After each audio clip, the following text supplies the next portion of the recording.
This coming winter will mark 5 years since I left my studio in the city for an apartment in the country. And this past summer of 2025 marked 3 years of living off grid on this beautiful land. First in a camper while I cleared some trees, and later in a shed that I slowly converted into a cabin. It's been 3 years of no more rent, no mortgage, no more randomly skyrocketing electric bills, and at last, no more 9 to 5 to pay for the cost to be alive. Coming up as a millennial who followed all the rules, getting the degree, getting the job, and the promotions, most depictions of freedom I was fed involved overly ambitious, productivity obsessed entrepreneurs giving pseudo motivational monologues about passive income, sales funnels, revenue streams, scaling up, and of course, joining their expensive course to unlock the secrets to success. I admit in my 20s this had me fooled, but by my 30s, I wasn't trying to scale a thing. Their version of freedom didn't feel free to me. It was obsessed with acquiring more. More businesses, bigger businesses, making more money just to spend more money. I eventually started to question whether there was an equally liberating solution on the other end of the spectrum. Could freedom perhaps be found by scaling down and simplifying instead? Maybe reassessing what truly makes me happy and realigning with my true needs would lead somewhere good. And I set out to find that out, not knowing where it would lead, but ultimately being so grateful for the path I'm now on. I share all this with the hope to help others in a similar position to where I used to be to see what I didn't back then. That your life can shift drastically in just a few years in ways you didn't know were possible. And you can start the change without knowing all the steps to get there by just focusing on the one in front of you. If I had waited for my imagination to catch up to where it is now, to be able to conceive this version of freedom before putting it into action, I would still be in the city today. Bringing my new life into being started by just moving away from the old one, trusting there was something better out there and committing to creating it. I didn't come into this with the experience and skills one would ideally have, and what I lack in skill I usually make up for with delusion, but I know enough about tools and woodworking to know there's even more that I don't know. And that's where an online resource like Woodworkers Guild of America comes in, who is a sponsor of today's video. While I've certainly hobbled my way through some projects, there is real expertise that's worth learning, and Woodworkers Guild of America is your online resource for woodworking instructions, ideas, and information. They offer courses on every level to grow with you as you gain experience, from building shelves to designing and building cabinets and even building furniture. You have your rib cutting blade, your cross cutting blade, and your combination blade. After 3 busy years, I decided to take this past summer off from working on my property. So as I'm planning to jump back into some projects ahead of winter, I can use Woodworkers Guild of America's offerings like their live streaming tutorials and live Q&As to ask questions and engage with their knowledgeable community in real time. Use the link in the description to get the first full year of Woodworkers Guild of America Premium for only $1.49. Offer valid for new members only.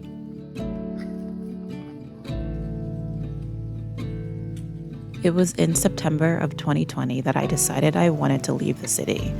And within 6 months, I had moved into a small rural apartment in upstate New York I had found on Craigslist and rented sight unseen. I had searched for homes and for jobs in New York at the same time, and whichever one I found first would be the thing that got me to New York. And thankfully, I found the job first because my plans for a home shifted significantly after my move. Back then, not having a full-time job was a pipe dream I didn't consider. I planned to buy a traditional home, which automatically meant getting a mortgage, which would require me to keep working full-time at least for a while. So the idyllic life I was envisioning then included a quiet rural home from which I would work a remote 9-to-5 job from a desk situated in front of a window overlooking several acres of land. Looking back, I have to laugh at how tame this goal was.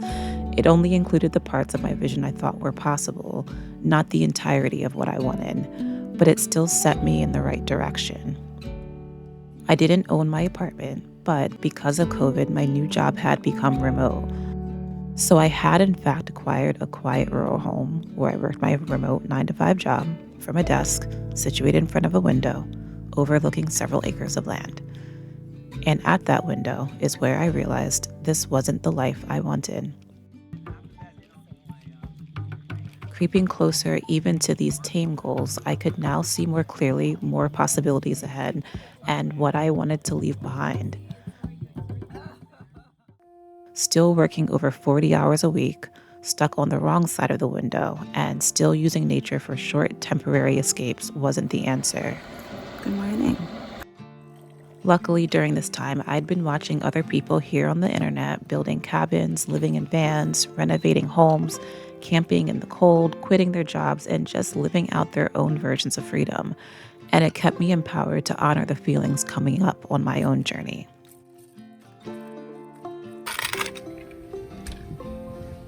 Good morning. Pretty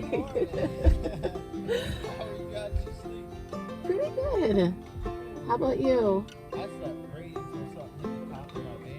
Around this time, I had also developed a special interest in emergency preparedness and prepping. And after moving to New York, being alone in an unfamiliar place with no community or support system made me put that interest into action, which led to lots of research into living off the grid.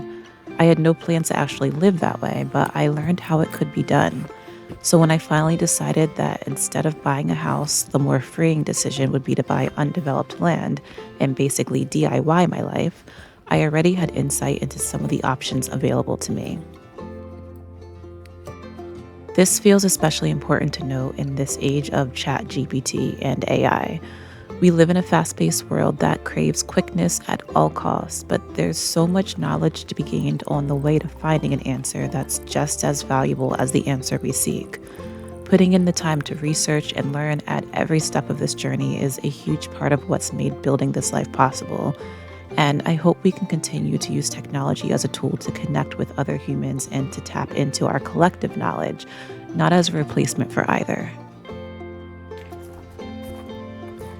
I recently traveled down to Virginia for a Black Folk Festival, where we spent the weekend exploring Black Southern folk traditions and camping on 75 beautiful acres.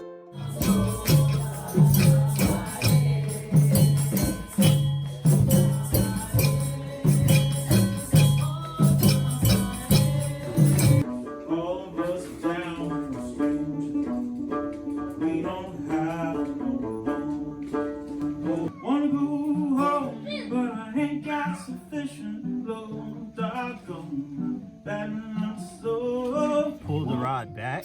Oh, smart. And then that's one way to do it. But I like to do the showering. It's always special to be around other people who genuinely love being out in nature, but it was especially great to be around others following their vision of freedom down whatever path that leads. Rise above that, and then put your other side, like pencil side.